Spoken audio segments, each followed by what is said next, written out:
Hey everybody, Daniel from Spacedock here. Rogue One is a fantastic movie. Easily one of my favourite additions to the Star Wars franchise since Disney took ownership. But in my mind, it falls just short of being perfect, and there are a few very small changes that could have been made to achieve what I think the film was going for in a more complete and satisfying fashion. Rogue One is doing something really interesting that I really appreciate, in that it's basically trying to be a classic World War II style war movie. It wants to be the Battle of Britain, or to cite a more recent example, Dunkirk. And these kind of films play on an entirely different set of rules to what you would normally expect in just about any narrative storytelling, largely because they are about events rather than people. You'll notice that all the way through Dunkirk, we never even learn Farrier's first name, and it doesn't matter, because the point is he's a Spitfire pilot, and what he does in the film, and what the people around him do in the film, and how those people play into the larger atmosphere of the event is what's important. In many ways, Rogue One does this very well. It feels like a conflict filled with loads of small characters and small acts of individual heroism. We have recurring, recognizable faces like Raddus and General Merrick, and the classic pilots from Red and Gold Squadrons, as well as the members of Rogue One themselves, all of whom are dragged through small personal acts of bravery that are very reminiscent of a classic war movie. The problem is, in addition to this plan,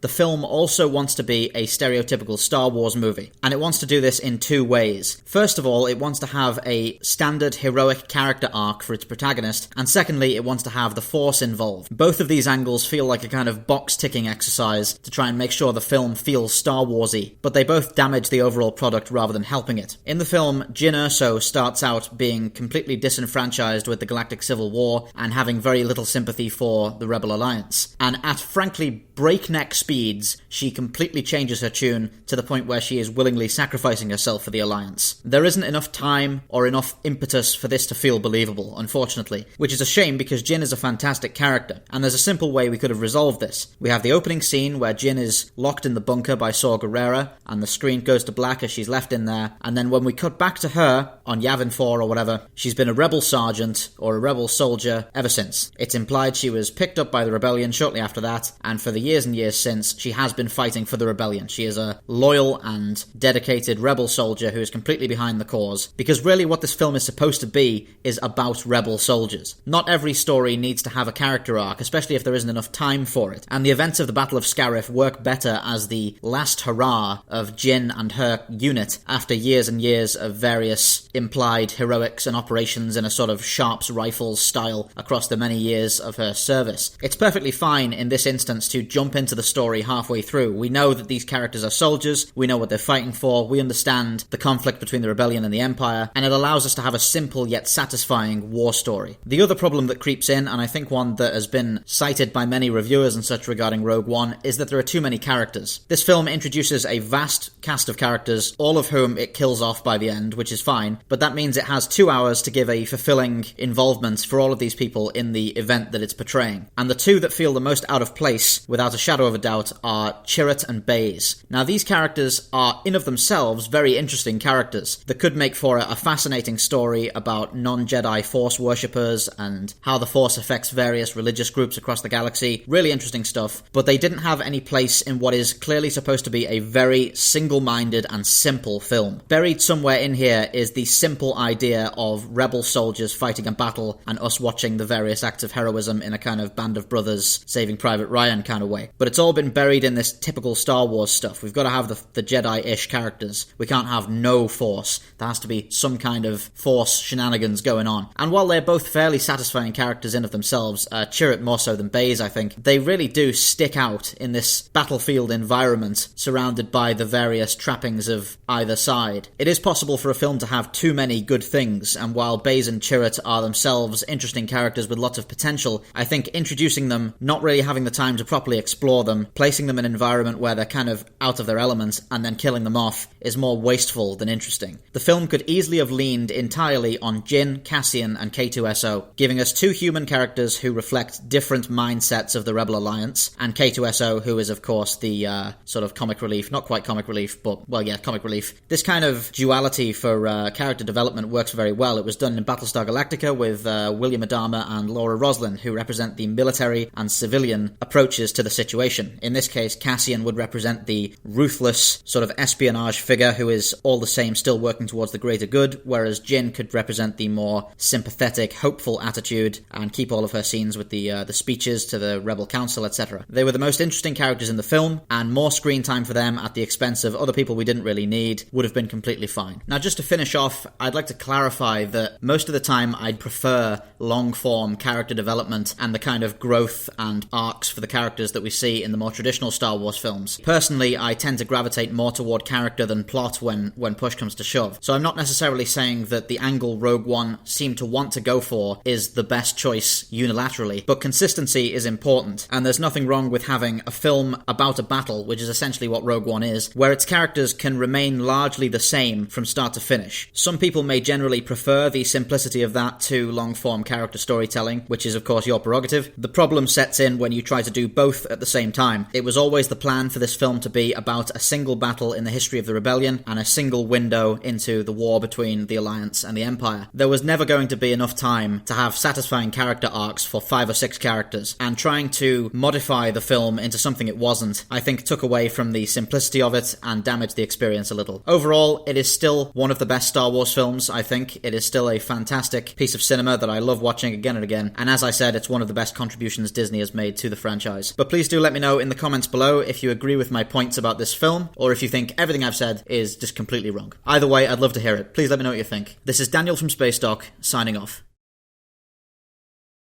Thank you for watching Spacedock. Please remember to like, subscribe and share for more science fiction spacecraft summaries. If you enjoy the channel, why not consider pledging your support on Patreon? For just $1 a month, you'll be able to access the Spacedock schedule to see what's coming up.